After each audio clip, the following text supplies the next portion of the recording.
Hello, hello. Melanie, thank you so much for that super chat. In a contributing mood today. Thanks for what you have contributed to the internet. Keep up the good work. Thank you, Melanie. Thank you very much, Melanie. Much appreciated. We're just doing our best over here. Ren, thanks for popping by for at least a few minutes till your client shows up. Much appreciated. Did you put music on? It's in the intro, the Oh. opening. What? Oh. Gotcha. Okay. The waiting music, stream starting music instead Ah, I of dead see. air. Sorry, I butchered that message a little bit just because Jackson was like digging his nails into my arm as I was trying to read it. But yeah, how are you guys doing today? Yes, how is Hope everyone? hope everyone liked the Horcrux video. I know we had a lot of good comments on it. We did have a lot of good comments. Dan wrote us a book. Oh, did he? Yes, he talked. Oh, Ren, thank you very much. Much Ren, thank appreciated. you so much. Goodness gracious. Based on the comments, we should be putting out more of these kinds of videos because people really like them. I mean, we have an idea for a couple more, so Yes, we do. we definitely will be. And we have gotten quite a few suggestions as well. Oh, really? That's good because I kind of drawn a blank after like the next one. We also had someone ask whether or not we were gonna post our A Song of Ice and Fire reading, and if so, when. Yes, and soon. I don't want to give it an exact time because I am working on something else like over the course of tonight and tomorrow, but I definitely guess soon. I guess that means I have to keep reading them because we never finished. Oh, I guess so. Yeah, that's right. I can't remember when we Eventually, made it. we were like halfway through the second book. Oh, glad you liked it, Catherine. I think. Yeah, I think so. We were somewhere around there. Maybe. No, I think we were closer to the end, actually. I don't honestly remember. I think we were almost to the Battle of the Blackwater. Like, they were prepping for it. Tyrion Oh, knew about the wildfire and all that stuff. Ren, I'm a massage therapist at Georgia's largest salt cave, Saltville Grotto and Spa. Stop by if we are ever in the Atlanta area. Oh, definitely. Heck yeah, I'm down for a massage at a salt cave. Like, that sounds great. We're talking about visiting Atlanta too because we stopped at the Atlanta airport last time we flew. Do we want to visit Atlanta? Do we Yeah, want to do that? Yeah. why not? Eh. Okay, fine. I mean, I'll we go by can. I'll myself. visit to see Ren. Like, that's a motivator. Um, I know one of the so there is one concern that I saw in the comments that I wanted to answer, which was basically Harry being made into a Horcrux. Because if our theory is right, it makes it even worse that Harry was a Horcrux. But Harry, you can rest easy because Harry was not technically a Horcrux. He is a weird in between ground. He is, but he isn't. He isn't a traditional Horcrux in the sense of the word Horcrux, but he is a Horcrux in the sense that he does contain a piece of Voldemort's soul. But it was not Voldemort intentionally turning Harry into a Horcrux. Yeah, Rowling said in an interview that Voldemort did not go through the grotesque process to create Harry as a Horcrux. It was just a oopsie, and his soul fell apart, and his soul just attached to the closest living thing in the room at the time. Yes, So I because his I saw soul a was so comment. fragmented Yeah, at that point. I saw a comment referencing that, and I realized at that point that that was definitely something we should have included in that video. But yeah, you guys don't have to worry about that. Yeah, no, Harry is not necessarily a part. I mean, he's a part of this discussion, but not in the sense that the other Horcruxes are a part of the discussion. I mean, we can certainly talk about Harry and the circumstances under which Harry became a Horcrux, but it's not the same thing. Yeah. Um, yeah, it's not the same thing. He, like Katie said, he's the exception to the rule, not the rule. Yeah, exactly. Because I just saw that, and when I saw it, I was like, oh, that actually is something we should have covered in the video. But Oh, just like a little mention, like Harry is not subject to these rules. BTW, yeah, because we're like, oh, by the way, making a Horcrux is a sexual act. and And it's then, yucky. yeah, Yeah, little Harry, yeah. no, he didn't, he wasn't involved in that. No, no.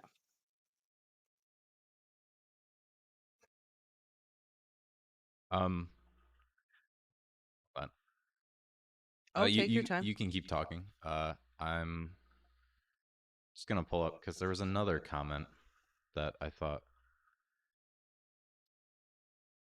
that they brought up a good point. So How about Myrtle in the diary? How about Myrtle in the diary? What how, about it, Dan? It's the same process. Would have been his first. So it would have been extra special because it would have been his first. voila. Well, okay, we can talk about the diary since we're talking about it right now. And Um, usually that murder for someone like Voldemort, it is your first experiment, your first foray into that kind of underworld. So Myrtle in the Diary kind of would have been Voldemort's discovery of all of this. So it would have been the same. It would have been the same process, but it would have been the first time. yeah. If what you're So I'm curious as to your question. What do you mean about Myrtle in the Diary? Like, would the process have been the same? Yes, I think so. Unless you have a different question. gonna say, if it's about Myrtle being a ghost, the final theory doesn't involve like attaching souls or anything. Like he just needs the whatever spell it is that he has to cast, and then the diary and his emotional states, his climax, I guess, to put it family friendly. Yeah, that's a good way to put it, I guess. About answered the vagueness. Oh, okay. Soggy Soggy pages. pages. Oh, would have been great if Harry was just like, these pages are so sticky. He's Yeah, what if flipping through. Harry's flipping through? It's like these pages are stuck together. What the heck? What's up with that? Ugh. Okay, getting too gross. uh, I mean, I can live here. It's fine. I so the comment I was bringing up was from Lady Evilist. She just like posted it before we started the stream, but I like her theory. I thought that the process requires self mutilation. It explains why Voldemort has no nose, and um, go I ahead. think that's a good theory. If Rowling didn't come out and talk about how it was too grotesque to be put in the books, because like I think that would make sense overall, but again, you have Rowling and her editor did not shy away from like mutilation and that gory physical aspect. I think the Batilda Bagshot chapter is a pretty prime example of how far they were willing to go. Yeah. Um, but n- I mean, yeah, Voldemort has no nose, but for the most part, as far as we know, the rest of his body is intact. That's yeah. He's just not quite human looking, but he's not like missing any other body parts. Like he's actively missing a nose. Not that he's like missing a nose, but it is a snake nose. It's been transformed. Hmm. And you said it before that we don't know that that's how Voldemort looked before he lost his body. We only see his potion body. We see his potion body, and then in the Voldemort's request chapter, we see that like he is changing. Like it says like he's described as looking Like like he's waxy, and I melting, think a receding melting wax. hairline or Yeah, something like yeah. that. But yeah, he still has all his body parts. So we don't know if what Voldemort looks like when he comes back was what he looked like when he, went to go kill the Potters. Right. Um, I do think Melanie kind of is right in a sense with her theory that over time, um, that's true. When he came back, Fudge immediately knew it was him. So maybe he did look like that prior to. Yeah. Yeah, you got a good But point there. Melanie stated with her theory about the eyes that with each Horcrux, his appearance becomes more corrupt and gross, I guess. Yeah. So maybe it's not an act of self mutilation, but it is um, Well, it might a still side be effect of the degenerative process of making Horcruxes. it might still be self-mutilation, but maybe it's not always like physical. Well, it is self mutilation because you're splitting your soul. Like, that is mutilation of your soul. Yeah, I guess self-mutilation has to be a part of the process no matter what. Um, but I'm more in line to think that um, the lack of nose and his appearance is more of a side effect of creating the Horcruxes. Rather than part of the process itself. Yeah. And it's like literally what I was going to say. Katie said she likes the theory because magic that dark has consequences. A sacrifice needs to be made. Yeah. So, like, self mutilation could work. Like, you have to make a sacrifice. And I know with Dan's comment, Dan said that what about the theory of like blood magic would be part of the process? Is there some kind of blood magic exchange?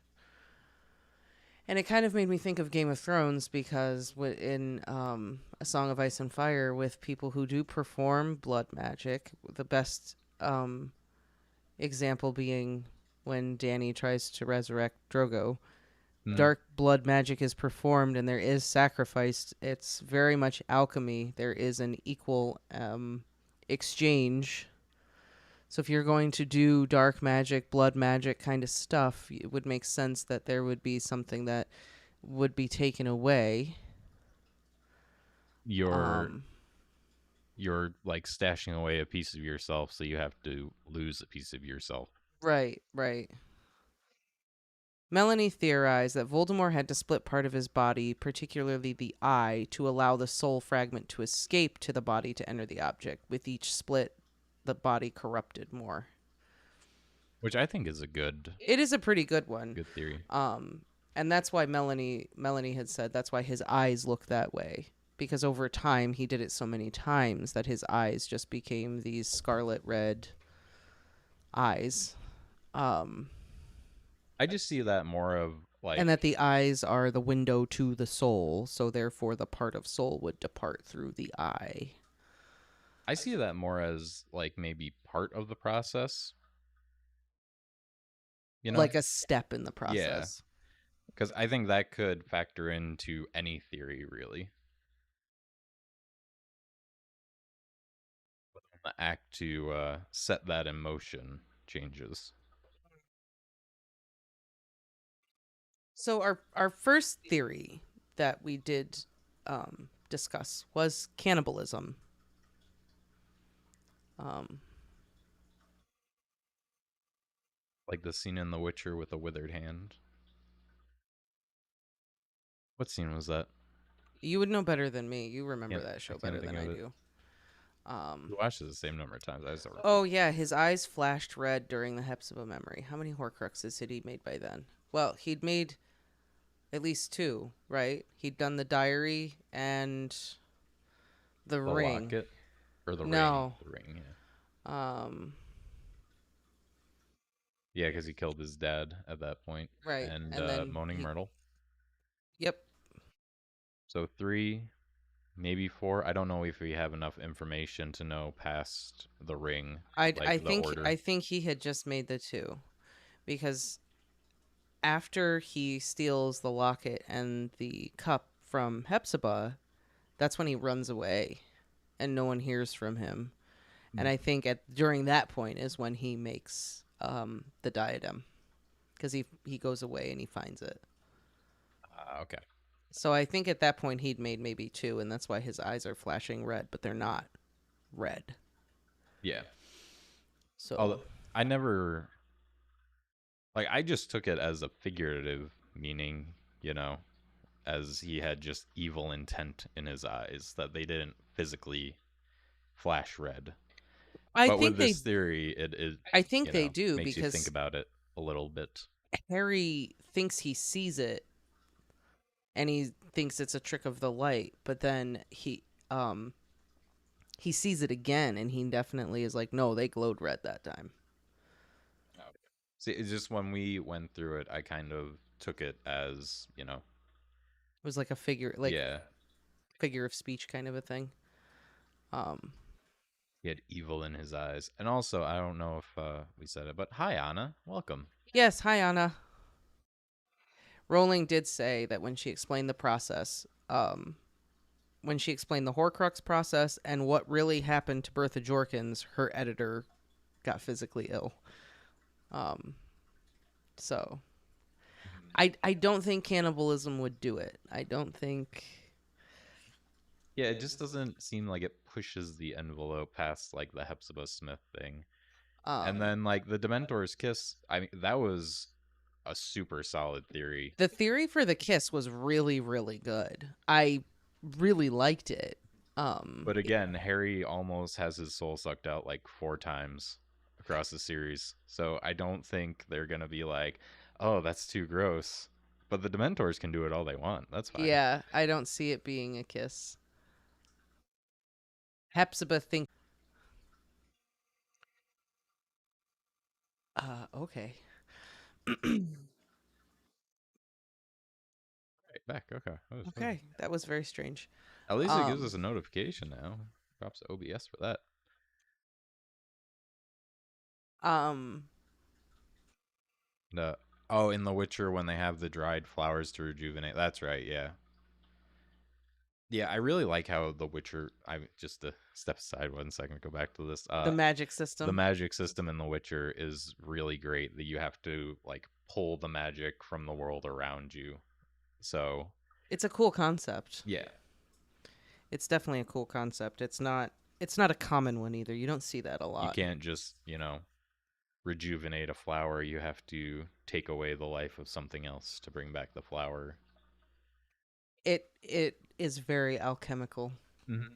The equal exchange. Like if you're going to give this thing life, you have to take life from something else. It also And the further really you get into the Witcher series, you learn that like magic is throughout the world. Like there's veins of magic, like certain areas have stronger magic, and it's easier for the sorcerers to perform magic because it's stronger. There's more energy there for them to pull from without sacrificing themselves or some other object. I think that kind of magic system also really hammers home the idea of consequences and the weight of what you're doing. Like, Mm-hmm. you have to take energy from elsewhere to create something. Therefore, what are you going to take away from? And what are the implications of what you're taking away from, et cetera, et cetera, et cetera. There's like a whole discussion to be had on that. But it's a Yeah, very maybe interesting maybe we'll have a system. discussion about like our favorite forms of like magic M- or explanations of magic throughout Different different magic books. systems. 'Cause The Witcher definitely has to be up there as one of my favorites. It's very interesting. Yes, Marcelo. He did know where the diadem was because yes, Helena Ravenclaw told him when he was at school, so he already knew where it was. So the whole idea is that he made these two Horcruxes. Then he gets the locket in the cup, and then he's like, "Well, I got these two things. Now I'm gonna go get the other thing." Yeah. Um,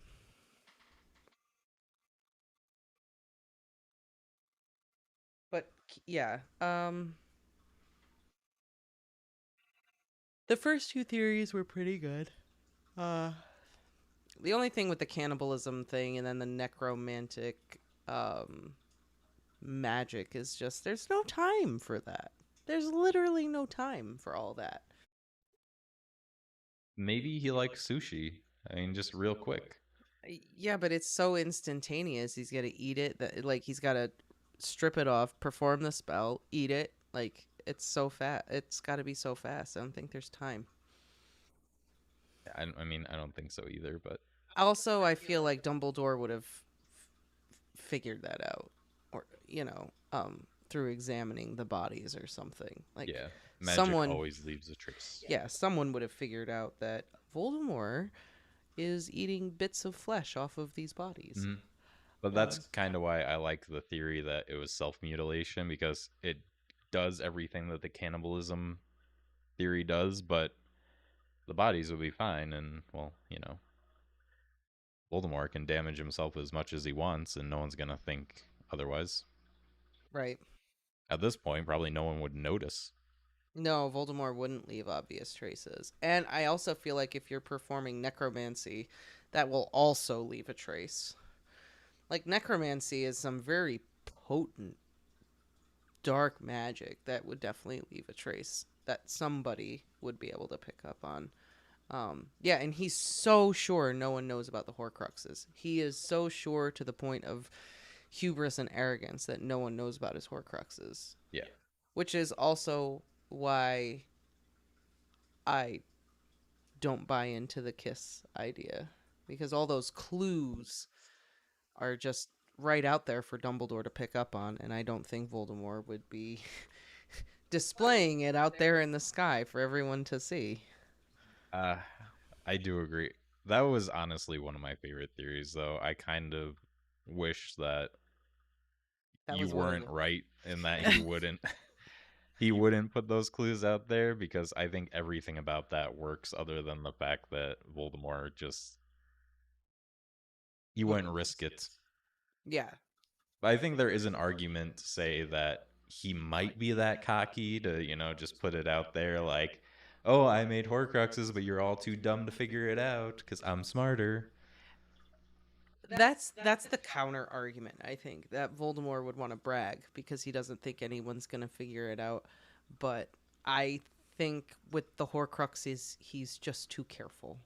I don't think even he would want to brag about it because I think he knows like Dumbledore would figure that out. He knows Slughorn told him. He knows Slughorn and Dumbledore taught. Like I think it just would have been something that he just wouldn't have risked. I think there are a lot of things he'll brag about and be cocky about, but the Horcruxes are the one thing where I think he wouldn't risk it because he takes such strong measures to hide them that it burdens on paranoia. Yeah, Like the honest cave is so well insulated to the point where it's so hidden, it's so secret, it's so hard to penetrate that throwing a symbol up in the sky like completely contradicts that. Yeah, I agree.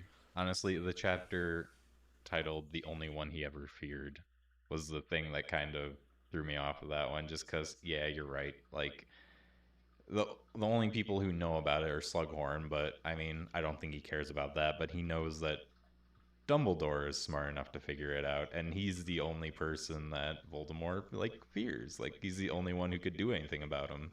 Yeah. So why leave a clue for the only wizard who can stop you, basically? Yeah. Dumbledore would have demanded every student staff wands who could use Incantatem to see the magical damage of the bodies if he suspected a Horcrux. I don't think it's related to the victim. I think it's his soul that is maimed. Yeah, I don't think the victims are harmed in any way or befouled in any way. Yeah. I wonder if that's why the Death Eaters wanted Slughorn, because Voldemort wanted to make sure he didn't tell Dumbledore. I think so. I think that's exactly what it is. I think Voldemort did not want Slughorn and Dumbledore to get together. Yeah. I think it's I think that's exactly what it is. Voldemort knows. Not And even that he knows, but Slughorn might tell him that he told Voldemort about it well, too, no, and that's what then I mean. Voldemort knows. Slughorn gave him that information. yeah, And if he gives Dumbledore that information, he's in trouble. yeah, as we see, because it Yes. happened. Because it, yes. Also, hi, Maddie, and thank you. I do my best with the narration. Myrtle's body was probably fine, dead, but fine. Myrtle's body? Oh, yeah, I'm sure he inspected Myrtle's body. There was nothing wrong with her. She looked at a basilisk and that was it. Like, she was fine. I feel like if something had happened to her, it would have been mentioned. In the defense of that, though, this was before Dumbledore knew what a Horcrux was. Is it, though? Pretty sure. You think so? You think Dumbledore didn't know about Horcruxes at the time? Um, I mean, maybe he the knew about basilisk them, came but out? I think he only knew like The theory? Like, the that they theory. I exist? think it was after he saw Voldemort come in for the job interview. Like, I theorize that at that point is when he started investigating it more. Started getting suspicious that maybe something's going on. Yeah, I agree. Slughorn knew what a Horcrux was. Dumbledore definitely knew what they were. Did he know Voldemort was making them at the time that Myrtle was murdered? No, I Yeah. don't think so. But he definitely knew something was up. Mm-hmm. Um, but I don't think at that point when he made the diary Horcrux that he knew what Voldemort was doing. But he Nor definitely knew do I what they think he would were. have suspected him at that point. I feel like that's a pretty big leap. Like, you have no proof for anything. Like, yeah, Tom's a weird kid, but you're just gonna instantly think that he's making Horcruxes. Like, maybe, yeah, you think he killed her, but Right. Yeah. No. that's a pretty big I don't leap. think he knew that. I don't think at that time he suspected Tom was making Horcruxes. No. Yeah. Um.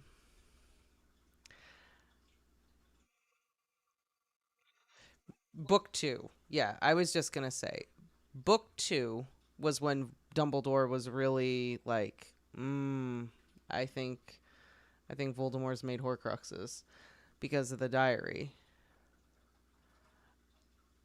and then he goes on this like investigation to look for all these other objects and figure it out, and then in six he finally gets the confirmation. But definitely book two is when Dumbledore's like, I think Voldemort's making Horcruxes. At least one. Yeah. Um, And if Dumbledore did know the process that goes into making Horcruxes, he probably realized at that point with how Tom Riddle looked that this isn't the only one. well, I think, well, he has an interview with Tom before he gets the diary, right? So he interviews Tom. And I think when he sees Tom asking for the job, etc., I think he looks at him and thinks, dude, you are messing with some wild stuff. What? What are you doing, man? So I think he knows like he's meddling with some dark stuff, whatever he's doing. But then in book two, we get the diary, and he maybe puts two and two together, and he thinks, oh, well, he made Horcrux. And then by the time we get to book six, it's like, yeah, we didn't make a Horcrux. We made six. Technically seven, but six. Horcrux and a half. Horcrux and a half. Yeah, the ring also confirmed it for sure when he messed around with the ring and got the curse and all that. Yeah. And like him said, he probably didn't think that Tom would be that cruel and evil to create one. Yeah. Like, that's like a step beyond murder. Yeah, for sure. Because uh, someone said it. Yeah, Anand said it. I think it might to do with enjoying murder, taking pleasure in killing, or any murder can split your soul. Um, I think any murder can split your soul, but I think in order to make a Horcrux, you have to like enjoy it. I think it's like a step beyond just murder. Well, I think murder splits your soul. Intentional murder splits your soul. I think to make a Horcrux, there is some planning and prep beforehand, and then the consummation and whatever happens after. Like, I think there's some kind of ritual prior to you commit that murder, and then you commit that murder, and then you do the unspeakable act and you cast the spell. But I think there is some kind of prep beforehand. If you're committing a murder intentionally to create a Horcrux, I think there's some. You probably have to prepare the object to receive the Horcrux. You probably have to prepare the object to receive the Horcrux. There is probably some kind of ritual, like kind of like becoming an animagus. There's this whole like process. I feel like there might be some kind of ritual process to eating a Horcrux or eating a Eating Horcrux. a Horcrux? Wow. Making a Horcrux. If only putting your soul back together was that easy. I was thinking about chewing that leaf in your mouth for a month, like when you I'm would just come. picturing Tom Riddle now. I've made a mistake in just eating the diary, like page by page. um, I think there might be some of that aspect to it, like you gotta suck on something for a month and a half or whatever. And with Voldemort, You have to suck on the object for a month. Tom just, why are you sucking on that diary? right? Um,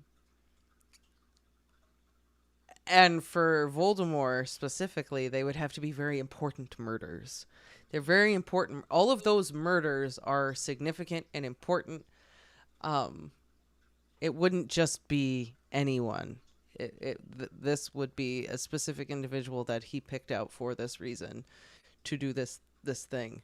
Um, Which is why I think there has to be an aspect of pleasure involved.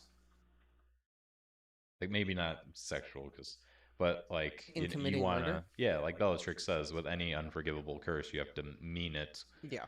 So I think with Horcruxes, it's the same thing. Like you have to enjoy it. You wanna do it. I mean, I don't know necessarily that you. I think you have to mean it in that you have to have the intention, but not necessarily that you want to. Because Draco was going to kill Dumbledore, and Dumbledore mentioned, like, save your soul. Like, don't do this. Because murdering Dumbledore would have split Draco's soul. Well, yeah, but I don't think Um, Draco could have created a Horcrux. I think if Draco killed no, Dumbledore and then went on about his business, like I want to make a Horcrux, I'll I split my don't. soul anyways. I don't think he No. could. What? No. What I'm saying is, I think if Draco had murdered Dumbledore, his soul would have split. Yeah. It would have cracked. Um, because the intent would have been there. Um, thought murder cracks the soul, but it remains attached. The Horcrux act requires pulling the cracked piece off. Yeah. Yeah, I Pretty think much. that's solid. I think that's solid. Um, Tom did get 2 objects from her, but Hepzibah's death was 1. Mm-hmm. But he did get 2 objects from her. Voldemort should have left Harry alone when he found out his destroyed some of his Horcruxes. Why even risk Nagini going to Hogwarts with you? I think Yeah, the risk cup was from Hepzibah's murder. Absolutely. the whole risking Nagini coming to Hogwarts with you, I think, is partly just to like keep up appearances, like nothing's wrong, and also he just wanted to keep Nagini as close as possible because Harry is finding all of his Horcruxes, and he wants to make sure that Nagini's safe. And I think he's just so cocky that he thinks that Harry or no one else could have gotten through him to kill Nagini. Yeah, I think keeping Nagini with him is paranoia and hubris rolled into one. He's not going to stash Nagini away somewhere because he stashed the other ones away and they were found. And if he's got Nagini with him, he can always keep an eye on her. She's never away from him. He always knows where she is. And yeah, And who's going to stop him? He's Lord Voldemort. Nothing's going to get past him. it might have actually just been bait. Harry's looking for my Horcruxes. Let me keep this one with me, and he's going to find me. He's going to come at me. Yeah. Then I will kill him and prove to everyone that it was a fluke.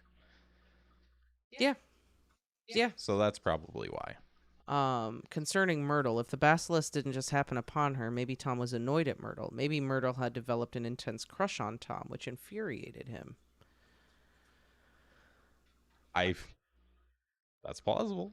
I think Myrtle had a lot of crushes. Do you know what I think about Myrtle? I think Myrtle was a very specific target.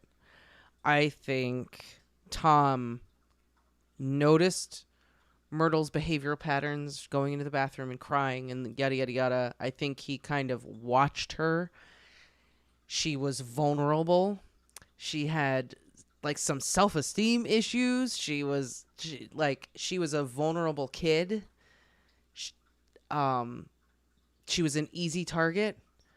And I think he basically just watched her and waited for the opportunity. And I think the basilisk being there was 100% intentional. He staked it out. He waited. This was his first murder that we know of. He planned it. He coordinated it. And he basically was looking for the easiest target he could find, and she was it. And was probably thinking, no one's going to be sad to see you gone. No one's going to even notice that you're gone. Yeah. I think that's joke's on him, because then a whole 10 other generations have to deal with her just crying in the bathroom. The most evil act that Tom did by far. Creating Moaning Myrtle. Thank you. I feel like I could talk about serial murderers and their first murder in comparison to Voldemort murdering Myrtle. I think there's a lot of parallels there. There's a lot of similarities. So there's it was never proven, but when Ted Bundy was like 14 years old, there was like an 11-year-old girl who was his neighbor. She went missing. And she was murdered. And the idea is that she was his first murder, but they were never able to prove it. No one ever confessed to it, but she lived in his neighborhood. They talked here and there. He was a few years older. He was stronger, smarter, bigger. And she would have been a very easy, good target to test his skills out with. And Myrtle and Tom kind of have that same. I don't like putting it that way. His skills. That's that just made it like 10 times worse. I don't know. Just that phrasing. Sorry. just throwing it out there. Okay, well. So for Harry to become a Horcrux, does that mean whatever ritual he needed to do next wasn't necessary at that point because his soul was too fragile? Yes, that's the theory. That's what Rowling said. Harry wasn't technically a Horcrux. He didn't go through the full process. Like, it was just an oopsie. Well, he wasn't able to go through the full process because he, like, got obliterated. He exploded. Yeah. Yeah, Melanie. Yeah, the Nagini Horcrux was made before Cedric's death, I believe. Yeah. Because Marcelo said it, yeah. Because Cedric wasn't killed by Voldemort. It was Peter Pettigrew. Right. You think Peter Pettigrew has a Horcrux out there? You think Voldemort taught him? No. No? Don't think he's skilled enough to do it. I also don't think he's evil enough to do it. I don't think he would want to do it. You don't want to live forever to serve your immortal master? Although Voldemort probably wants to keep it a secret because he doesn't want anyone else to be immortal. Yeah. No one can outlive him. That's Least right. of all, Wormtail. Wormtail. Wormtail. There was nothing else. Oh, I okay. just like I was saying just waiting. Wormtail. Although it's kind of funny to think about Wormtail and Voldemort, like Voldemort being like 250, Wormtail being like 220, and they're just both existing.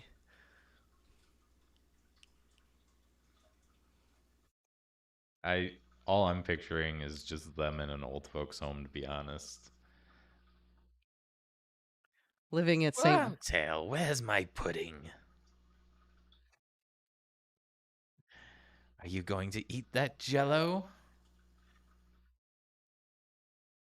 What if they had to live at St. Mungo's with like Lockhart? Oh, that'd be great. Oh man, I want to see that.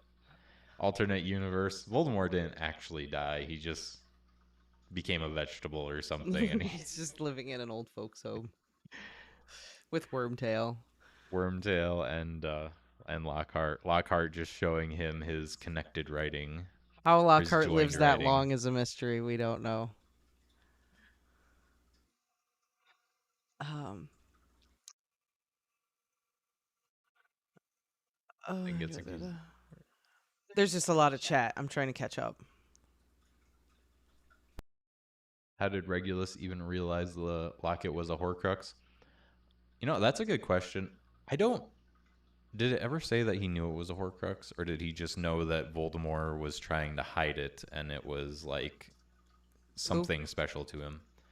Anna asks, "How did Regulus even realize the locket was a Horcrux?" Oh, he figured it out. Regulus figured out he was making Horcruxes. Oh, he did. Like he figured it out. Okay, I didn't remember if he knew it was a Horcrux or if he No, he just knew knew. that he hurt creature and this was something valuable to him. So Regulus, my interpretation is that Regulus figured it out, and in him figuring it out is what makes him turn. How he treated creature and he figures it out is what made him turn against Voldemort. Okay. Like Regulus knew that's a Horcrux. I wonder how Regulus knew. That's Dude, you don't tell me the blacks don't know about Horcruxes. I bet they do. They uh, dock. They dock witches and wizards. I bet they know. maybe. Not that they do it. I bet they don't do it, but I bet they know about it. Maybe they do. I don't think so. I don't think so. Maybe. Neville's mom keeps giving Voldemort candy wrappers. Oh my god, that's so great. So wrong on so many levels. I don't think so. Voldy intended the magical number 7. I mean, I agree. I think there was intention, but he didn't go through the full process. So, what it could have been is that he did the prep maybe prior to killing the Potters. Right? He did whatever the prep work is before creating the Horcrux. Chewing some leaf, gnawing on a bone, whatever the hell it is that you do before you make the Horcrux. And that maybe he intended the Potter's murder to be his 7th and final Horcrux. But then he exploded and the soul latched onto Harry. So if Dan is saying your soul cracks and then the Horcrux axe splits it, the intention was he'd commit the murder and then he'd pull the soul out later. But because his soul was so unstable, it just kaboom. Yeah. And that's how Harry ends up, quote unquote, becoming a Horcrux. But the final part of the process was never done. Basically, the gross part of the process Yeah. was never done. So Harry would potentially have been the final Horcrux. Oh, It I don't just think didn't Harry work would out. have been the final Horcrux. I think it would have just killed Harry too. Like if all of that didn't happen. Well, Harry's murder would have been that Horcrux. Oh, That's yeah. my bad. I misspoke. Harry's murder would have been the next Horcrux. Yeah.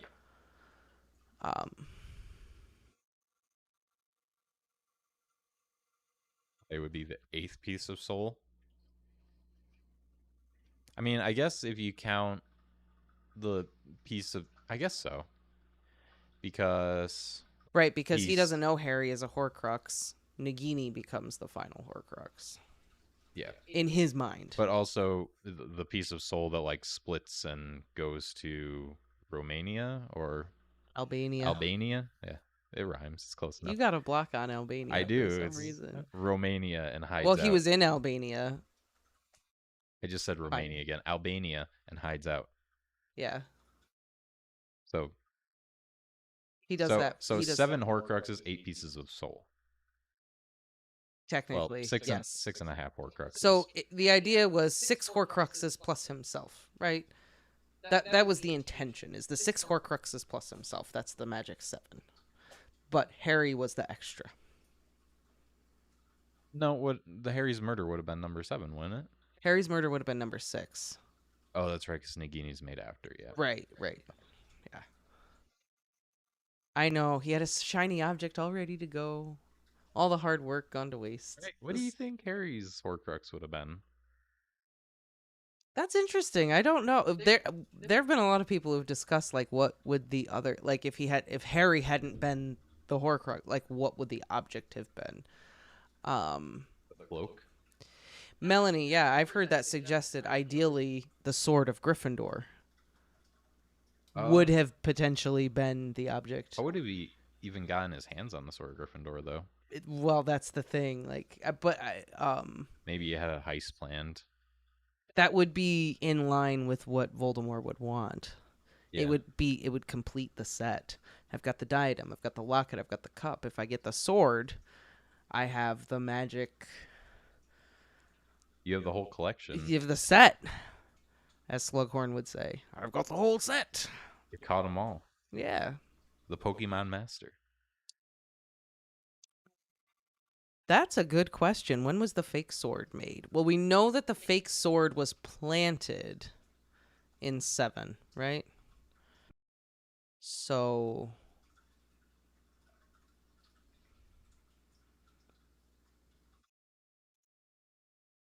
So 6? was the fake sword made in 6, placed in 7? I feel like it had to be kind of recently. Like, why would anyone make a fake Gryffindor sword? I feel like it maybe would have been made in 6 under Dumbledore's instruction. I feel like Dumbledore would have told either the plan was carried out or at least instructed. I feel like Dumbledore told him to do it. I feel like Dumbledore told Snape to do it. Maybe Snape did it after Dumbledore died, but No, I think it's part of like Dumbledore's. oh no, Katie's like his portrait told Snape. So Snape made the fake. Oh, okay. I guess Dumbledore kind of told him, you know. Dumbledore, yeah. It's his portrait. It's still his like consciousness, I guess. Kind of not really, but Kind of is. Best artist interpretation. oh, I have to stretch. I'm sorry. But speaking of Horcruxes, what did we all think of our idea? Yeah, the final The idea. final theory, our final thoughts. What did you guys all think about what we think the Horcrux making act is? Oh, bye, Marcelo. Thank you for coming. See you later.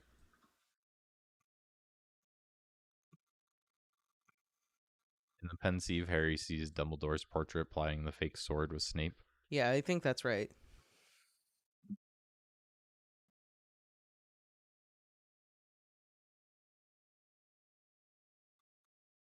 I think it's the most legit theory and tracks with JKR has said. So our theory, or rather not our theory, is the theory that I found that I thought was the best. Okay, so our theory was something really awful in the sexual arena. So basically, the idea is that Voldemort would have to. How do I say this? Climax. Voldemort would have to climax onto said Horcrux object, and in that moment of ecstasy, cast the spell to release the soul. Because he's having a physical release, he could have a spiritual release as well at the same time. And the video goes into a little bit more detail about how it connects to like real serial killers and psychopaths and how they treat mementos from their Anyone who murders. is not victims, his objects, his objects, not his victims, his objects. Yes. So Voldemort collects trophies. Oftentimes, people who commit acts of extreme violence in that way and collect trophies, they will later use the object to relive the crime and derive pleasure from it. Usually they'll use that to masturbate or whatever and achieve orgasm. And when you've gotten to the point where that's how you are getting sexual pleasure, usually you're not really going to get it any other way. When it comes down to an object and violence, at that point you're not aroused by anything sexual anymore. You're just aroused by the violence. And that kind of tracks with Voldemort's Dumbledore, wow. Voldemort's personality. Sorry, Dumbledore. Don't go in that room, Harry. That's my special room. Yeah, I feel like Bellatrix was competing with objects.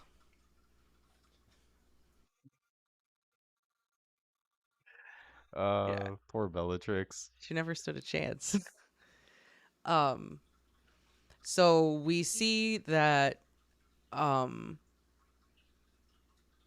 yeah, he has his most close personal relationships with his Horcruxes than human beings. He he understands sexual desire. We know he does because he sees that Snape has sexual desire for Lily, quote unquote.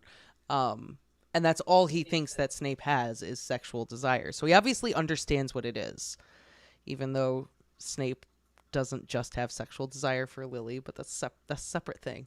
But he doesn't exhibit it in like the normal way. Bellatrix is literally there. What is it in that chapter? The chapter of Deathly Hallows where she's described as longing for closeness. Like she wants him, and he just doesn't care. He's not interested. He doesn't care. Because Voldemort thinks that she's too crazy for him. I don't think it. I think he just doesn't. It just doesn't even compute in his brain. He probably just thinks, "Ugh, look at her groveling like that. That's disgusting." It probably disgusts him more than anything else. He only feels real happiness or joy of any kind when he's controlling, subjugating, torturing, causing pain. Yeah, I think he does too. I think he enjoys humiliating her. Because she's longing for closeness, and then he talks about like Lupin and Tonks getting married and insulting her, and he seems to be really enjoying himself. Yeah, that's true. So he's only happy when he's committing these kind of awful acts. He feels pleasure from other people's pain, and what you keep going along that spectrum, eventually the only way you can achieve pleasure is to relive the pain and relive whatever it is that you've done. So in order to do that, you've got this object that is reminiscent of that thing, and then you relive that act, and then and then you do the spell and you seal your soul in there. And in that way, Voldemort is securing his legacy. He is impregnating these objects, and they then become his children in that way, and that is his legacy. You don't need to form a bond and have children to secure your legacy when you have Horcruxes and you're going to live forever. They are like his children in a way. And it protects him like his own children too.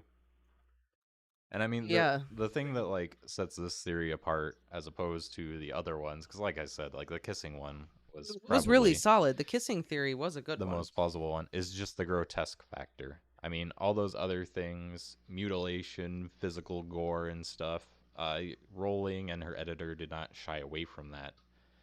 But sexual acts never show up. So we can assume that something sexual would be too much, too far for the Harry Potter books. It's pretty it's pretty yucky. And even when you watch documentaries about serial killers, etc., etc., um, they don't normally talk about it. They just kind of say this one liked to collect trophies, but they don't really talk about what they do with the trophies because it's kind of It's nasty. just, No, it's kind no, of, it's it's really nasty. no one really wants to talk about it. Um,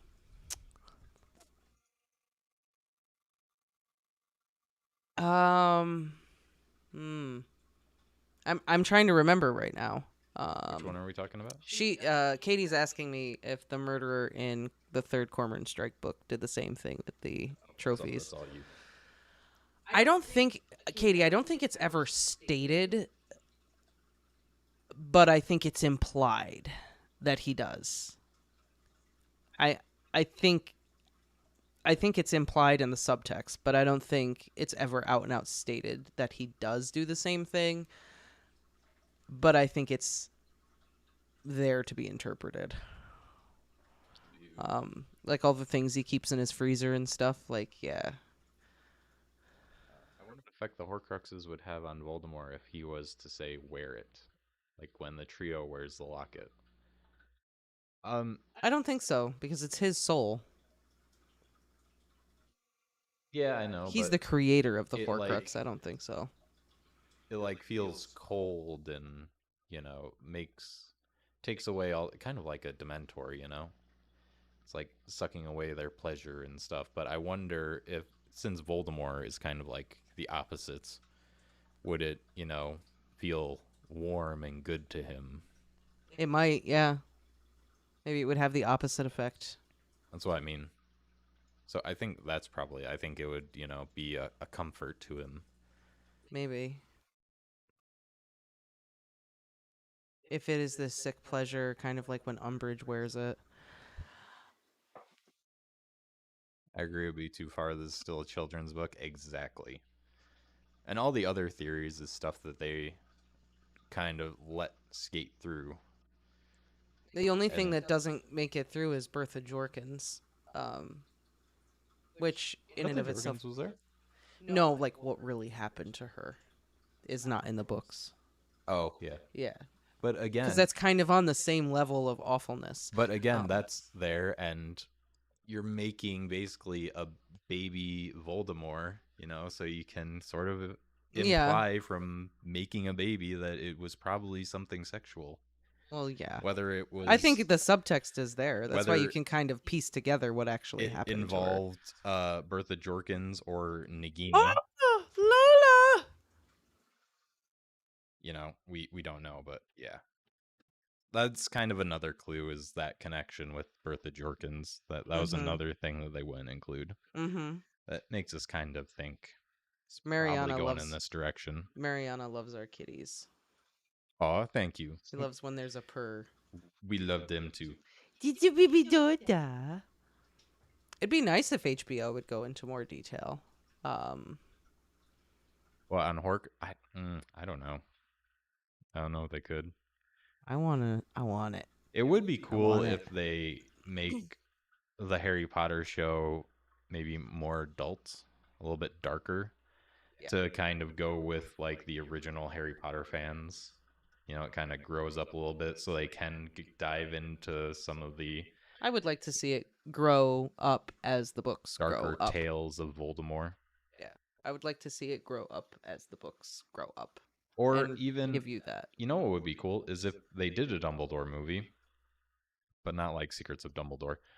But you made it kind of like a detective story, like Dumbledore's story trying to figure out Voldemort and Oh, what's like going on. how he tries to navigate and figure out what's going on. Yeah, and then it's separate from the Harry Potter books, but you can get more into the nitty gritty darkness of Voldemort and make it a little Yeah, bit the more movies adult. definitely left a lot of the darker stuff out for sure. You didn't get anything about Creature like at all, any of that.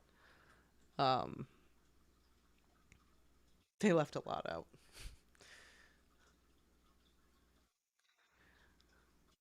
Sorry, my ear's itchy.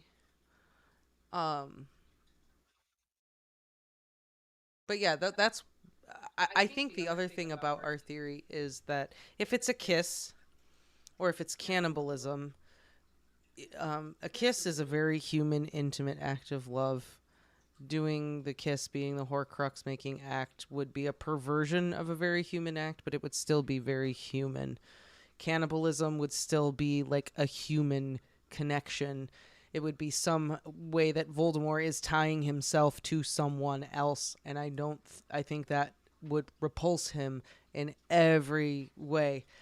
The idea of having to join a piece of his soul to the departed soul in order to remove it from his body, I think that would repulse him. I think it would be too much of a human connection. But the impregnating the objects idea is as far removed from humanity as you can get, that the only way you can achieve pleasure is through an object reminiscing over an act of violation and violence. Like, that is as far from human connection as you can get. Yeah.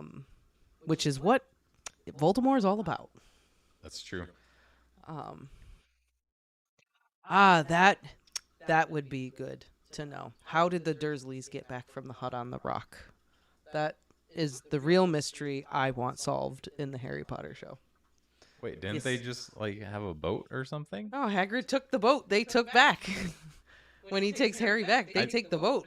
I thought Harry or Hagrid had his own boat. No. Oh, how did Hagrid get there? Thestral? Maybe? Right? Magic? I mean, the motorbike wasn't there, so Or it could have been maybe a Thestral? yeah. I mean, okay. No, Dumbledore wow, that's a sent good him there. question. Dumbledore helped him out, man. Maybe he had a port key. Maybe. I never thought about Oh, that. yeah, This is that's the right. first time Hagrid I'm says thinking he about it. flew. That's right. Hagrid says he flew. So, Hagrid knows how to fly because the motorbike wasn't there. well, maybe he took a Thestral. Or, the point is, they took the Dursleys' boat back. How did the Dursleys get back? They just watched Rings of Power. I mean, if Galadriel can swim all the way across the ocean, the Dursleys can, right?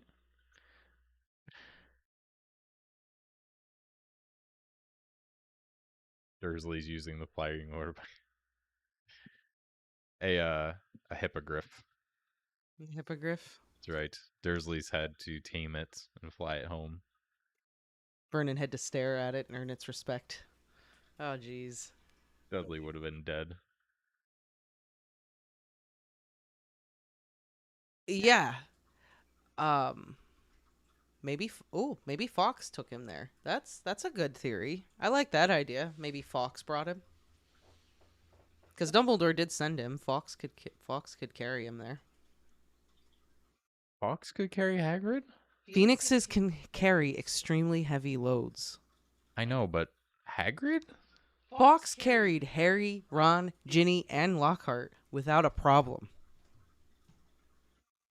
I guess that is. That's probably almost a Hagrid. Yeah, that's probably like 3/4 of a Hagrid, actually. Yeah. I mean, his hands are the size of trash can lids, so. Fox could carry Hagrid. I have no doubt. So Melanie says that Voldy doesn't want human connection, but he's fine with possessing other people's bodies. Quirrell, Ginny, Harry, the rats in the forest. And I feel like he hated it the whole time.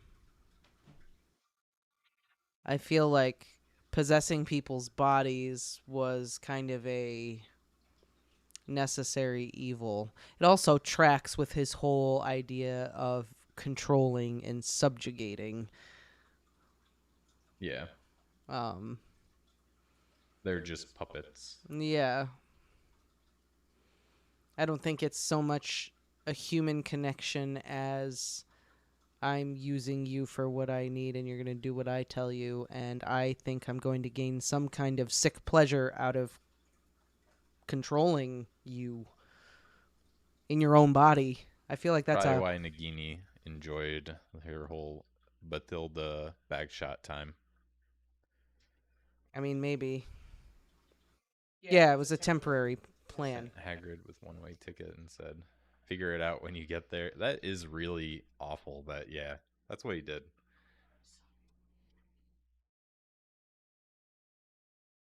Yeah, I'll grab it.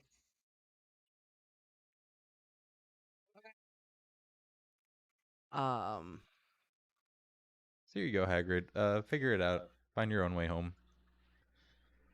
he What if trusts Hagrid. what if they didn't have a boat? Probably could have called Fox back. Yeah, maybe. He's got a wand, SEO boat. Doesn't know what specific boat though. Just like 20 different boats just fly across the water. Maybe. Then that's how the Dursleys get back, maybe.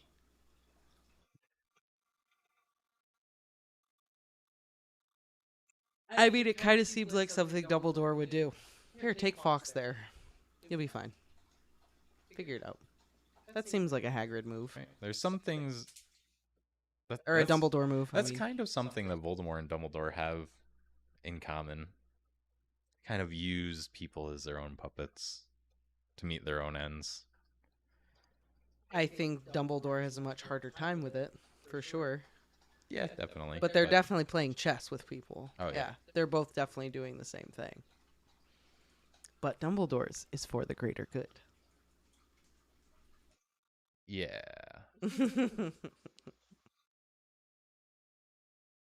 That's true. Hagrid could have sent the boat back. But did he?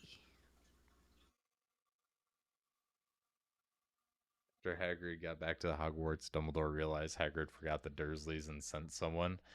No, I don't think so. Hagrid could. Yeah, I don't think Hagrid would have sent the boat back. I think he could have, but I don't think he did. Especially after everything that happened, I feel like he was like, they can rot there for all I care. They can figure it out. And I honestly think that Dumbledore would agree with that. Like, oh, they'll be fine, I'm sure. Mm-hmm. Someone will find them sooner or later. Muggles Fishing boat. Muggles are ingenious in that way. They'll be fine. It's like the mom in Home Alone on the plane when she realizes she forgot Kevin. Great moment. Great moment. Picturing that, just Hagrid halfway back to Hogwarts. Shouldn't have done that. Should not have done that. Oh man. But yeah, that's pretty much how Horcruxes are made. Yeah, I mean that's pretty much our theory in a nutshell. I don't know if anyone else had anything to add or ask about Voldemort and his Horcruxes. You think Harry would have managed to kill Voldemort without Dumbledore having to die? I mean, it's a hero's journey. The mentor has to die. It's the rules. Yeah, but let's step away from story and just imagine for a second. Uh, I don't really know because I mean the big reason he wasn't able to kill Harry was because Harry was the master of the Elder Wand at the end. Mm-hmm. So I don't know. But again, would Harry have attempted what he did without knowing that the Elder Wand belonged to him? Because at that point, he figured it out. Yeah, by the time he goes to die, and then you have the epic circling in the room. Like, he knows he's the master of the Elder. I think he figures it out when he talks to Ollivander. Yeah. Is when he figures it out. That's when he knows. And that's when he makes his decision: Hallows or Horcruxes. Um, Um, would but he have managed to kill Voldemort without Dumbledore having to die? I don't think so. I mean, It would have been. It would have been a lot harder. Um, because Voldemort would have maintained mastery of his wand. So it would have been trickier. Because Voldemort's wand would have responded appropriately. So that's tough. I don't know. I don't think so.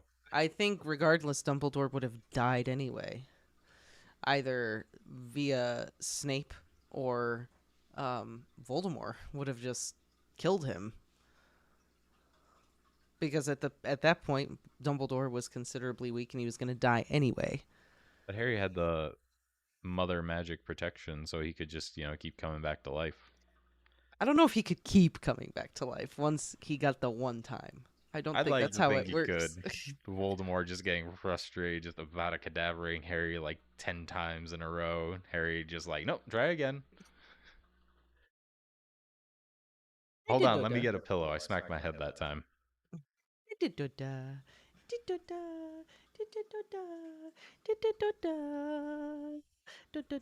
But honestly, I don't think things would have played out the way they did if Dumbledore didn't die.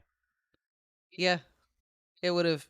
Dumbledore not dying would have changed the game significantly because the mastery of the Elder Wand would have been all up in arms. No, it would have been Dumbledore if Dumbledore didn't die. Well, no, that's what I'm saying. The mastery of the Elder Wand would not have gone back and forth, blah blah blah, to Draco to Harry to yada yada. Like I think it would have been up in the air, and we would not have known. It would have just rolled differently as far as that goes. So I mean, That is true though. Harry did have more cheat codes. wait, what? Harry had more cheat codes. That's true. Um, I think if Dumbledore didn't die, it would have planned out. It would have played out with Harry having to go and die, yada yada, and then it probably would have came down to like an epic battle with Dumbledore and Voldemort. If they were going to defeat Voldemort, it would have to be Dumbledore to defeat him. Because if But Harry didn't have control of the Elder Wand, there's no way he is beating Voldemort in a one to one on one. one. Dumbledore is the only one who could possibly do it. So overall, I think like the group could have still defeated Voldemort. I just don't think Harry could have. Not even close. Him makes a good point. The overall war doesn't even really start until after Dumbledore is dead. That's when the full takeover really starts. I think Voldemort would have been hesitant. Voldemort would have never been fully confident as long as Dumbledore was still alive. That threat would always be there for Voldemort and would um, constantly be impacting his decisions. And I also feel like Voldemort wouldn't have stopped until Dumbledore was dead. Like, he would need Dumbledore to be dead. Like, he has to have it. Yeah, that's true. So maybe He even did if it didn't, survive the graveyard battle. That's true. he did, but that was because of his wand. Well, and Like Harry died to protect all those people, so all those people were protected by his blood magic. So there's also that. that's that's what I mean. It would have been hilarious. Voldemort just trying to kill everyone, everyone just popping back up. Yeah, it never would have been on Harry by himself. God mode activated. Um, Timothy makes a good point. He wouldn't have been able to do it by himself. He needs to rely on others to help. It's a main point of the series is that's why Harry wins, because he puts his faith in other people and lets them help. And that's why Voldemort loses.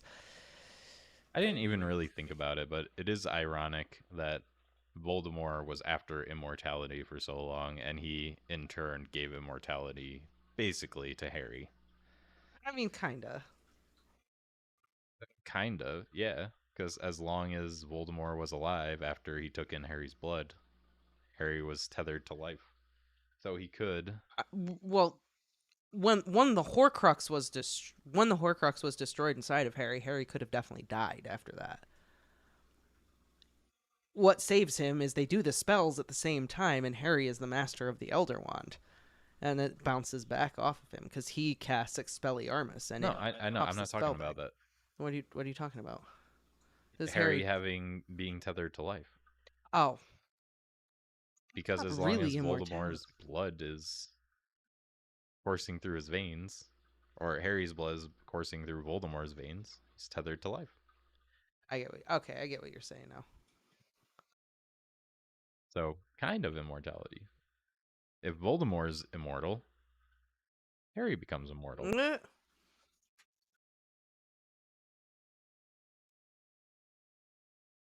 Yeah, he could have lived to be as old as Dumbledore. Dumbledore was like 115 or something, 120 when he died.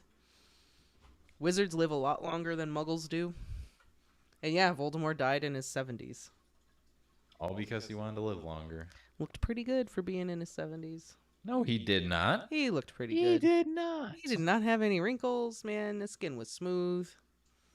He didn't have a nose, but He's pretty hideous. I'll take wrinkles, thank you.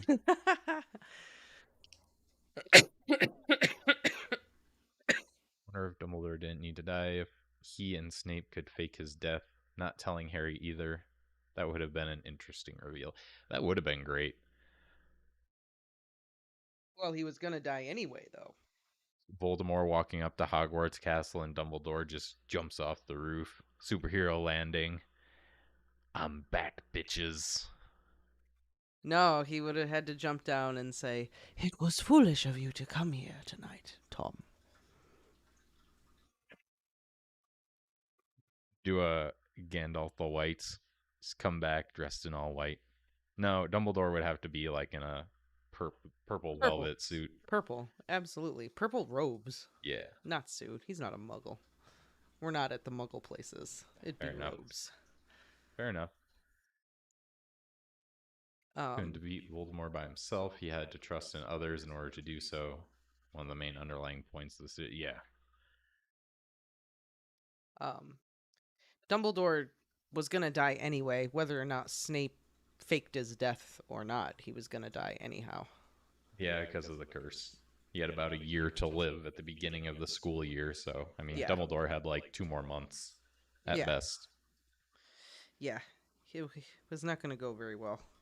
And I feel like, a quick Avada Kedavra is probably a lot easier than whatever was rotting his arm away. Yeah, probably the Avada Kedavra was much kinder, for sure.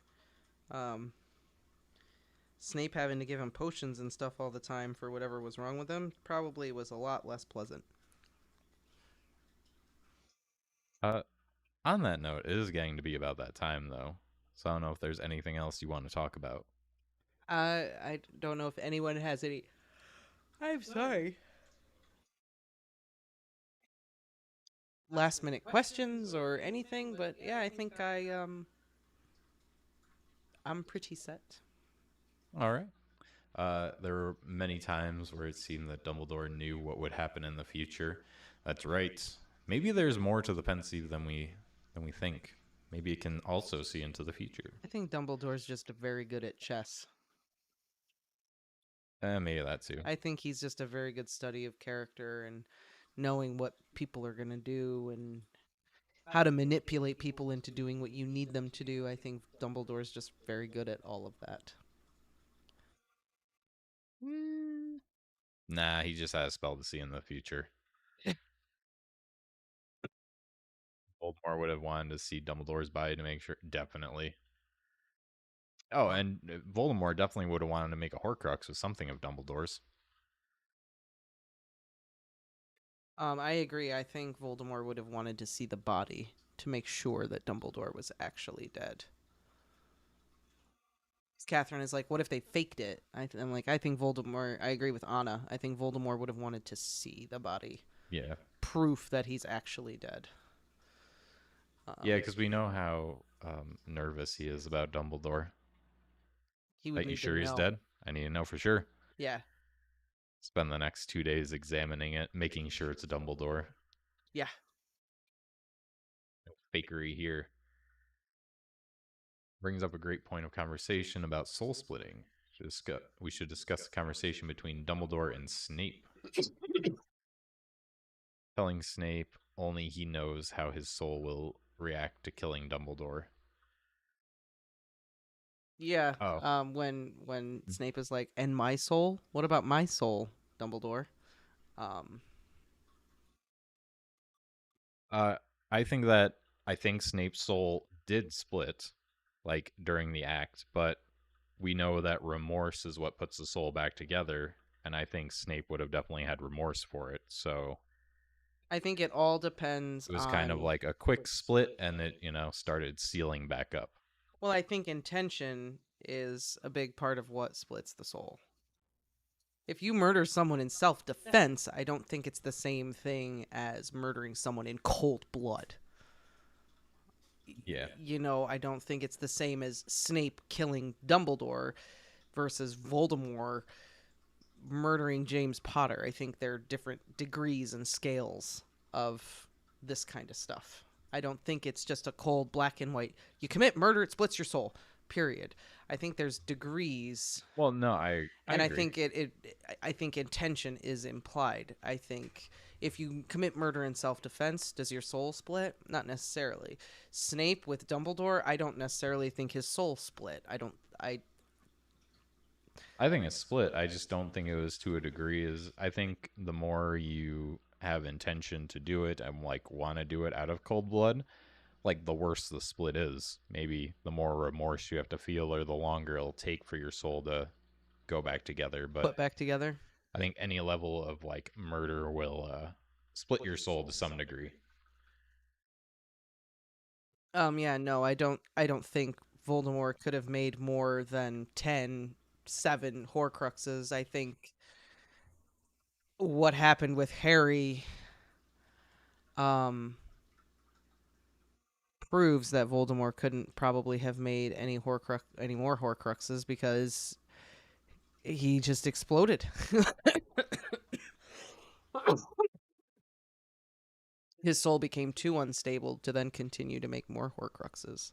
Yeah, I think maybe if he tried to, if that did work, he survived, and the love magic didn't happen, he could probably make like maybe one, maybe two more before his main soul was so Mangled. unstable and mangled that I don't think he could.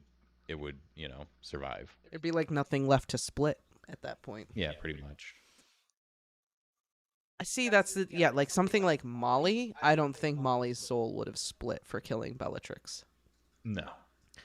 Um she was Molly killing Bellatrix was an act of a mother's love. Yeah, she committed a murder, but she committed a murder in Mother's love mother's cancels it love out. protecting her daughter. She was protecting her daughter. So I don't think your soul splits at that point. Hmm? The love magic protection for your soul. It's something where when Dumbledore says, "Please, Severus," in the movie, he wasn't begging for him to not do it. He was begging him to do it. Yeah. So yeah, he does it in the book too. Like please Severus means please do it, not don't do it. He's begging him, and when you read in the Prince's Tale, you realize Dumbledore is saying you pretty much when he says please Severus, he's like you promised me you would do this. Hold up your end of the bargain. I told you you have to kill me. Please do it. This is part of the plan. You have to kill me. That's what he's saying. And Snape is a struggle with it. Big time. Um Snape's soul might have split when he was a Death Eater, but it was put back together when he felt remorse over Lily's death. I mean, do we know Snape actually murdered anybody? We don't know if he actually murdered anybody. Yeah, we don't know. And Um, I mean, he felt remorse for like Lily's. death, but He does it? felt guilt and remorse over the role he played in Lily's murder, but he didn't murder her. He also didn't feel remorse for his actions outside of the role he played. But I think based Well, we don't on know that. He might. I think based on Snape's hesitancy to kill Dumbledore when he's asking, like, what about my soul? I think we can kind of infer that he has not killed anyone at that point because he's not worried about his soul already being split, that's going to split his soul. And that he has gone on this journey of atonement for forever and ever. So I don't think he killed anyone, but he probably fixed his soul by that point. Yeah, Either see, way. the books never say Snape actually murdered anyone, so we don't know. And yeah, Melanie does make a good point. Bellatrix killed Sirius in fair battle. She did not sneak up behind him and do a Vatican. Melanie, you probably agree with me. That's one of the things I actually really did not like about Order of the Phoenix. The fact that Bellatrix snuck up on him and used a Vada was major BS. Because falling into the veil, number one, is what killed Sirius. Number two, that's not Bellatrix's style, man. She doesn't sneak up on people and do that. She's gonna kill you. She's gonna kill you right wants to you your to know it face. was her. Yeah, she's gonna come at you. She's not gonna be sneaky. So I didn't like that at all. Oh, and you're welcome, Timothy. Oh yes, you're welcome, Timothy. Glad you enjoyed. And thank you for joining us, helping with the Yes. conversation. Yeah, right? Yes. When she does the Avada Kedavra in the movie, Sirius has time to look at Harry. Yeah. No, that's not how it works. No respect for the magic in that movie. It was slow motion. No respect for the rules. That's against the rules. See, it shows that there is time for Voldemort No, to because eat that's not how him. it works. Also, it totally takes away from the grief and everything that Harry feels after. Because when it's a Vada Kedavra, Harry knows Sirius is dead instantly. In the book, he just falls into the veil and he spends those next couple of chapters like grieving and wondering and well, what happened to Sirius and can he come back and what happened, and just none of that. You get none of that with Harry at the end of that movie. All that really, really awesome writing about his grief and talking to Nick and all that, because it's right there, point blank. She just murdered him. It's awful. Right, and in the previous movie, Cedric just dies. Yeah. Good point. This is not about Horcruxes anymore, but good point. Maybe Bellatrix, didn't fully want to do it, so it took a little bit longer. She sang a song after. She totally wanted to do it. She was just showing off for Voldemort. HBO had better respect the magic. Yes, they had better follow the rules, sir. It's going to get real ugly up on this channel when we review those episodes. My God. Please don't be another Rings of Power. I really hope not. But you got to follow the rules of the magic because it all plays into everything later on. You have to follow the rules. I mean, I would like to do reaction videos of the episodes.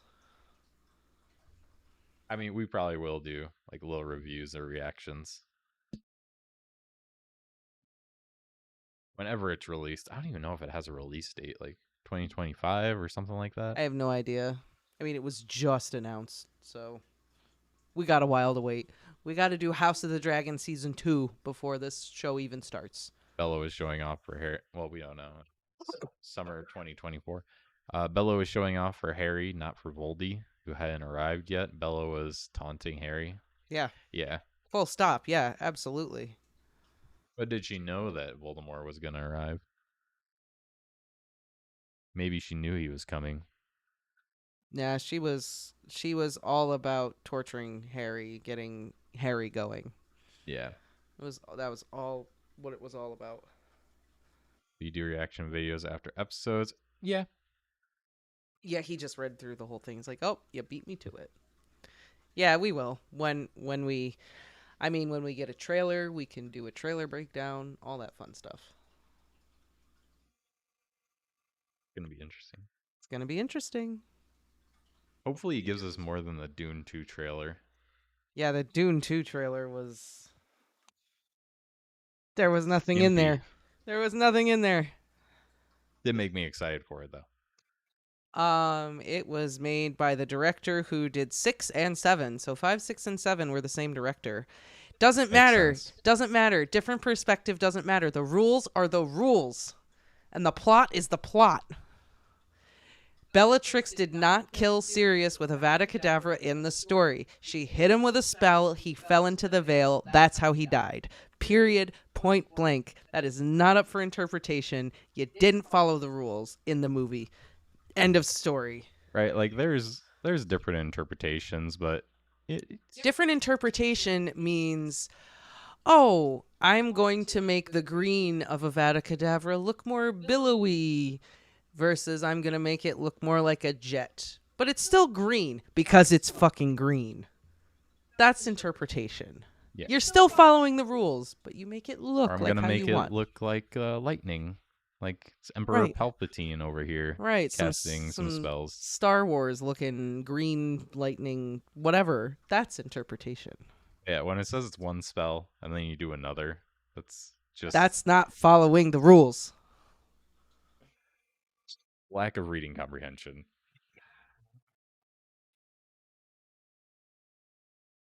We suck. Yeah. Basically, the movies suck. Yep. I mean, I will say I think they were okay if you didn't like read the books and you don't plan on reading the books. They weren't like terrible movies, but if you want canon, if you read the books, they're pretty bad. I do remember though, I was listening to Harry Potter and the First Time Readers, and they had just read Order of the Phoenix, and then they watched the movie. That was where it lost me, was Order of the Phoenix. We watched that movie and I could barely finish it. So they were asking, they were discussing the movie, and the host John, who's read the books, was asking them, if you hadn't read the books, would you have understood this? If you hadn't read the books, would you have understood this? And they were all the two people who haven't read the books that are going through it. They're like, yeah, I wouldn't have picked up on that. I would not have known that. I would not have known that. I wouldn't have understood that. Yada yada. So like, even if you did watch the movies, you're still gonna see stuff that doesn't make any sense to you because they don't explain anything. Yeah, that's true. Melanie, I don't think the movies suck. It was Prisoner of Azkaban that drew her there. That's true, Maddie. They didn't make it very clear. But the fact is that Sirius doesn't instantly die then. Ryan really likes the movies. As a book reader, I really don't like the movies. Movie 3 was the first one I was so disappointed in. I think the writing was lazy. Yeah, I think it's very interesting that Melanie was like, Azkaban drew me into Harry Potter. And Azkaban, like Katie said, was the first movie where I thought, oh, what are we doing? This was not good. I did not like this at all. The reason why I say I don't think they were bad movies is just because I think if they had more movies, like with the show, they won't have to speed through everything. Yeah. Because the first thing I said with Prisoner of Azkaban, which is the first movie you see this, I said everything seemed like it was hit fast forward. Like everything was just sped up. Like there was no time to like get emotionally invested in any scene. It was just jumping That's literally through the what story. Katie and Melanie are saying. Like, Yeah.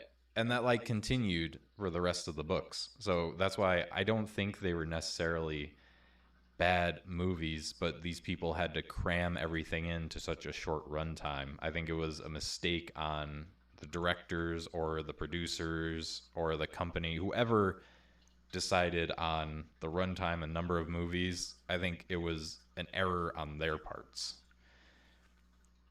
I mean, And also, I didn't really like the lighting department for most of them. I felt like a lot of the later movies were just too dark. Like you want to add that kind of like gritty darkness feel. That's fine, but everything just seemed like they couldn't afford lights, you know? Um, Especially Half Blood Prince was almost pretty much black and white, but with bad lighting. Yeah. Um,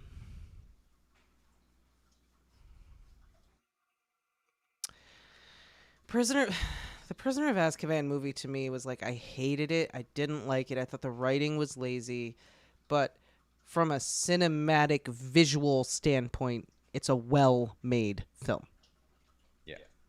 Um, yeah, there's no consistency. I get what Melanie is saying, like when she saw it and she picked up on the spiritual symbolism of Azkaban, because I think it's there. But the whole story of the Marauders and him is right. The whole explanation of why Harry thought he saw his dad, it's not explained properly. There's a lot of things that are just not clear. Order of the Phoenix is the shortest movie adapted from the longest book. Like what? What? And I don't even want to. This was a Voldemort Horcrux stream, and I do not want to start talking about how bad Half-Blood Prince was, because that is the one that gets me going every single time. Half-Blood Prince to me is the worst film of the 8, hands down, point blank, worst one. The other ones have to compete to be as bad as Half-Blood Prince. Goblet of Fire is right behind it. It's the second worst one to me. I can't remember Goblet of Fire too well watching it. Like I remember like I wish they did more in the maze. Yeah, the maze was stupid. Like I would have liked to see more in the maze. Yeah, And the again, it fourth was one. just so dark. The fourth one treated you like you were an idiot. They don't trust the audience to be able to figure it out. I can understand little visual cues because you're not reading it, it's visual, but they didn't trust the audience to figure out the mystery. They put it way out there, way too obvious. Are you sure all your hatred just doesn't derive from Barty Crouch Jr. and his licking? I mean, it's pretty bad. Twitch. That's a big. It's a big beef I have with it. It's not the only one. Yeah, the broken mirror in movie 7. Lupin and Tonks just suddenly being a couple. Oh, Catherine, we can definitely talk about that sometime for sure. Why Half-Blood Prince is the worst film. We can talk all about it sometime. I feel like Half-Blood Prince is very polarizing because you always say it's the worst one, but we always have at least like one or two people in the chat anytime you say it who say, no, it's the best one. I know, because Ryan and Catherine have just said they really like Half-Blood Prince, the film, and then me and Katie are like, it's the worst one. It sucks. We can definitely talk about it sometime, for we sure. might have to break it down because out of all the movies, like most of the movies people kind of agree on one way or another. But Half-Blood Prince is just you either love it or you hate it. Yeah, And like it most would be interesting to most see why. most people are like, yeah, Goblet of Fire is pretty shit compared to the book. Most people will say like Sorcerer's Stone was solid, like it was a good film. It was a good adaptation. Most people even say Part 1 of Deathly Hallows was like decent. But yeah, Half-Blood Prince, people are either like, I really liked it or I hated it. And I hated it. I hated it. That Melanie, Prisoner and Deathly Hallows Part 1 are the best for her. A lot of people don't do like Deathly Hallows Part 1. That's one of the people tend to like that one more. Yeah, I like that one. You know, my biggest gripe with Prisoner of Azkaban was the werewolf design. It's like the big thing for you. I It's hated, like, the werewolf design so much. I see what you mean by Katie saying Order from a film perspective is the best film. Like from a film standpoint, I can see that argument there. Yeah, I hated the werewolf design too in Azkaban. It bothered me. The one thing I did like in Azkaban was when the werewolf comes out, and it's a change from the book. I like when the werewolf comes out and Snape moves in front of the kids. to like protect them instinctively. It's a small little thing, but I like it. Yeah, Because he would have, I think that is true to who he would have been. He would have done that. a little nod that Snape isn't the bad guy you think he is. Right, right. I thought that was a nice little touch, even though the werewolf looked terrible. Will It's be not a interesting no. to It's not a see. werewolf. It's not a werewolf. It's a mangy, hairless something. I don't know. It's like if Hagrid was anorexic. Um, he's described as looking like a wolf, so he should be a wolf. Yeah, they just didn't go wolfy enough. They should have gone a little more Game of Thrones with it. Like he should have looked like Grey Wind. Yeah. Fair enough. 1 and 2 are very different from the rest of the films. But we can definitely discuss and break down why Half-Blood Prince is the worst film in the entire or franchise. the best film. It's the worst.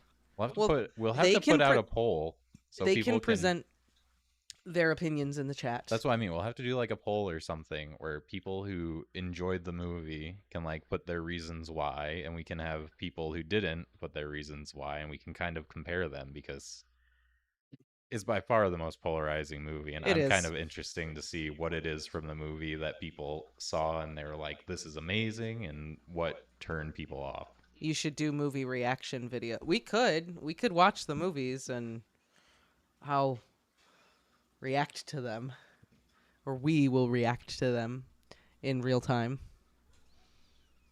It'll be me just being angry a lot and saying, where the fuck was this? Where is this? This isn't, what the heck? Why isn't will and won't in this movie? Where's Creature? Where's the goblets hitting the Dursleys in the face? Where is that? It's not in here. Right, because we have to go hang out at a cafe at 2 a.m. watching Harry flirt with some girl and have Dumbledore cockblock him. We need that instead of that scene, right? That's what we need. But yeah.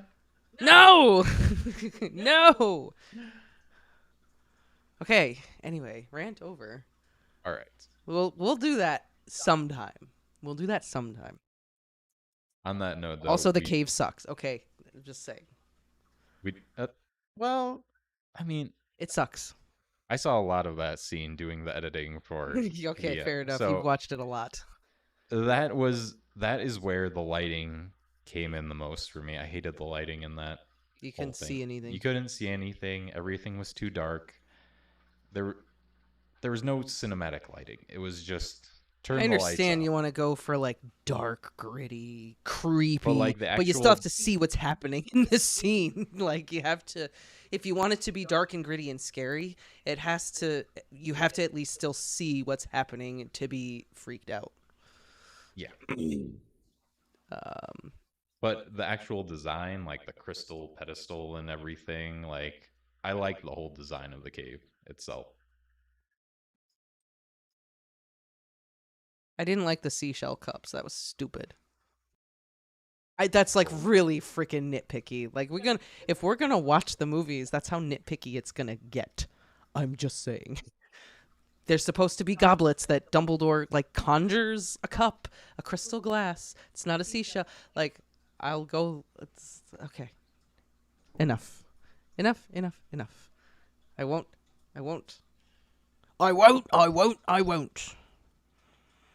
As I was saying, it's about that time we're gonna have to get going here. It is about that time. We do have to take off. Yes. But we can definitely do that. We can do a little watch, react movie time sometime. Definitely. For sure. But until then. And we're glad you guys liked the Horcrux video. Yes, we're glad you liked it. Definitely glad it was worth the time to write and for me to write it and for him to edit it. So glad you guys liked it. On that note, we are out of here. You all have a fantastic day, and we will see you next time. Yes, great chat. Definitely. Bye.